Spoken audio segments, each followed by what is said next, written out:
सत्ता से क्यों नहीं किया? क्या हमारे पास नौकरियां नहीं है? हमारे पास नौकरियां हैं लेकिन दे नहीं।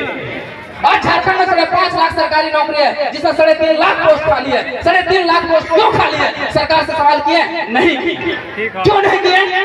क्योंकि आपके पास स्थानीय नीति नियोजन नीति नहीं है। जब स्थानीय नीति और नियोजन नीति नहीं रहेगा तो 3.5 लाख पोस्ट भरेगा कैसे?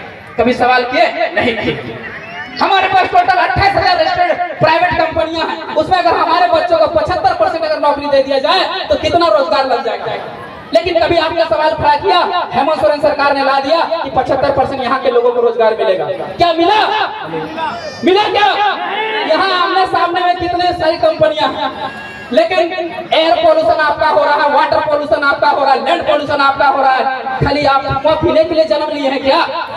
नहीं। आज झारखंड का दुर्दशा देखिए, विस्थापन का दशा देखिए। आज 15 लाख हेक्टेयर जमीन है हमारे, इसको डैम बनाने के लिए तो बड़े बड़े कारखाना उद्योग लगाने के लिए ले लिया गया। अब 14 लाख लोगों को विस्थापित कर दिया, लेकिन हमको मिला क्या? तंबूरा। अरे बिहार के पास नहीं कुछ हम समझ सकते हैं, लेकिन हमारे पास 40% खनिज होते हुए 42% गरीबी। हाय रे दुर्भाग्य, हाय रे झारखंड। इसके लिए झारखंड बनाए थे? नहीं, इसके लिए झारखंड नहीं बनाए थे। निर्मल दा का एक कथन था कि सवाल बनकर फिर उठूंगा, सवाल बनकर फिर उठूंगा, बन सके तो जवाब रखना। मेरे खून का एक कतरा बेकार ना जाए, मेरे कतरे का हिसाब रखना। जय झारखंड। आप लोग समझे, तालियां बजा दी, लेकिन निर्मल दा के कथन आप लोग समझ ही नहीं पाए।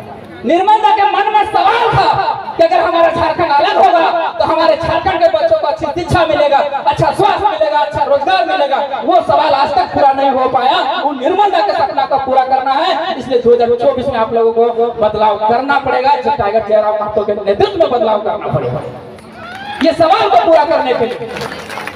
विनोद बाबू ने कहा पढ़ो और लड़ो। इन नेताओं ने देखा कि अरे साला ये सब पढ़ जाएगा तो फिर हम ही से सवाल करेगा, इसलिए पढ़ने नहीं दिया। आपके हाथों से कॉपी कलम छीन लिया गया, आपको पता ही नहीं चला। दुनिया में सब जगह कहीं सुसाइड होता है, कहीं कुछ भी होता है, कोई हत्या होता है, लेकिन हमारे यहाँ नरसंहार हुआ, जेनोसाइड हुआ।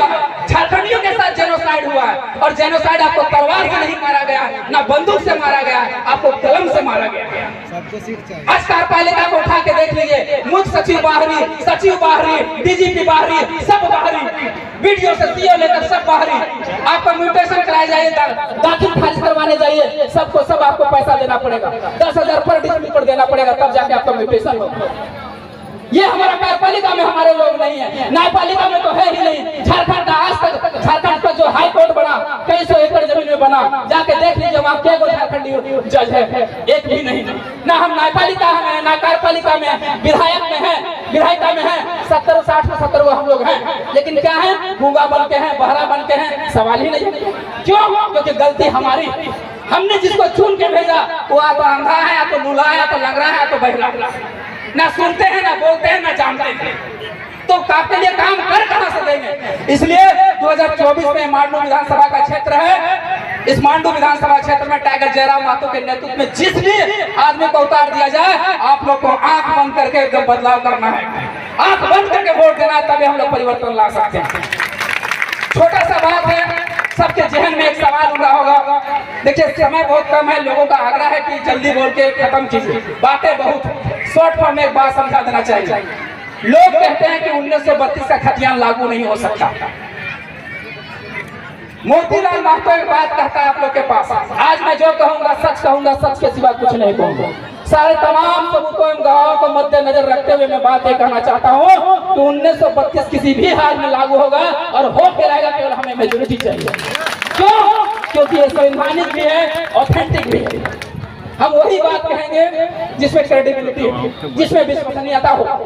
1932 आज आप लीजिए, कल लीजिए, परसों लीजिए, या 100 साल बाद लीजिए, जब तक 1932 नहीं लेते हैं तब तक झारखंडियों की और झारखंड के युवा पीढ़ी का भविष्य कभी नहीं सुधरने वाला। ये गांठ में लीजिए। 1932 को शॉर्ट फॉर्म में समझने का प्रयास कीजिए। टाइम कम है, हम संवैधानिक बातें नहीं समझा सकते, लेकिन मोटाटी और ठेठ भाषा में आप लोग को समझाते हैं 1932 क्या है। कभी घर में टाटी लगले टाटी, कभी बारी में घोरना घोरले घोरना घोरले, घर में दरवाजा लगेले दरवाजा, बाउंड्री लगेले बाउंड्री, कहीं ले कि घर में दरवाजा चोर बाहर ना से घुस नहीं जाए, बारी में घोरना इसलिए घोर ले कि बाहर के गरू लेरू तो साग सब्जी के खाए ना जाए, टाटी इसलिए लगेले कि अपन छगरी पटरू गरू लेरू जो है ओकर पोरा ओकर पात ओकर पलहा बाहर के गरू लेरू छगरी खाए ना जाए। यह खातिर ने वह टाटी वह घोरना वह दरवाजा वह बाउंड्री 1932 से खतियान लगो, जिस दिन वो लागू बता तोर गरू तोर लेरू तोर छगरी घास पकता बात पला अनि तोर बाल बच्चा के ही रोज के रोजगार लाग, अब नौकरी ककरा लाग जगह हाथे 1932 के खतियान रखा, अब कौन हाथे 1932 से खतियान और कौन फॉर्म भर ले तो नौकरियां भी तो तोरे लगते नहीं। लेकिन दुर्भाग्य के बाद अभी पीजीटी के वैकेंसी भेले, पीजीटी के वैकेंसी भेले गिरिडीह में 52 गो इंग्लिश के टीचर के वैकेंसी हले, 48 गो बाहर के लोग के हो गेले, बोकारो में 13 गो इंग्लिश के टीचर के वैकेंसी हले, 9 गो बाहर के लोग के भई गेले, पब्लिक प्रोसिक्यूटर के नियुक्ति होले 113 पोस्ट में 72 गो बाहर के लोग के भई गेले, जेपीएससी के नियुक्ति भेले 251 पोस्ट में 75% बाहर के लोग के भई गेले, जूनियर इंजीनियर के वैकेंसी भेले 70 से 75% बाहर के लोग हो गेले। तो घोरना कहिया घोरते ई टाटी कहिया लागते जब हमनी सत्ता में है, जब हमनी मेजॉरिटी में है तबे घोरना घोराए सकते, इसलिए घोरना घोरे खातिर तोहनी के साथ चाहिए, तोहनी साथ देवे ना, साथ देवे ना। तोहनी के अंतिम में एक बात कह के जाए कि चाहे संजय हो डरा हुआ चाहे सच कहना सुनना भारी, चाहे संजय हो डरा हुआ चाहे सच कहना सुनना भारी हो, चाहे धृतराष्ट्र बैठा हो गद्दी पर जनता कभी न गद्दारी। आज हमारे सत्ता में हेमंत सोरेन रूपी धृतराष्ट्र बैठा हुआ है जो आंखों में वो अंधा हो चुका है, हम जनता है जो पट्टी बांधे हुए, अगर पट्टी नहीं बांधे हुए तो उस हेमंत सोरेन की सरकार को लोकसभा में 5 सीटें कैसे मिल गया, उस बीजेपी को 9 सीटें कैसे मिल गया, जब उन लोगों ने उन दोनों पार्टियों ने हमें 24 साल तक शोषण किया तो उनको फिर सीटें कैसे मिल रही है। यानी हम गंधारी है, अब गंधारी बन के रहने का वक्त नहीं है, आंखों से पट्टी हटाइए और देखिए कि कौन आपके साथ छल कर रहा है, कपट कर रहा है, अन्याय कर रहा है, उसको वार करने का काम कीजिए, तभी बदलाव ला सकते हैं हम लोग। ये कलम का ताकत उंगली का ताकत दिखाने की जरूरत है। अंत में एक और बात कहेंगे कि हमें वोट दीजिए ना दीजिए, जिसको देना है दीजिए, जितना माँ बहन जेठी काकी आले कौनी से निवेदन रहते विनती रहते कि एक सांस खाए ना हो तो भूखे रहिए, पहने ना हो तो बोरा पहन के रहिए, सूते ना हो तो जमीनों में सूतिए, खट्टा लपसी जे भी खाए रहे पर तो रहिए, लेकिन अपना बाल बच्चा के किसी भी कीमत पर जाग पड़िए, तभी आगे चल के डॉक्टर बनते, वीडियो बनते, सीओ बनते, इंजीनियर बनते। नहीं तो कोई मोतीराम महतो कोई जयराम महतो पर भला ना कर पातो जब तक तोर बाल बच्चा नहीं पड़तो।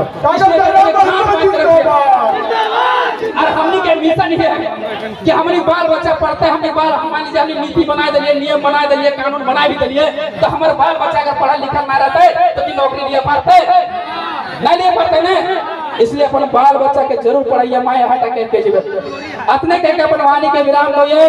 धन्यवाद, जोहार, जय हिंद, जय झारखंड।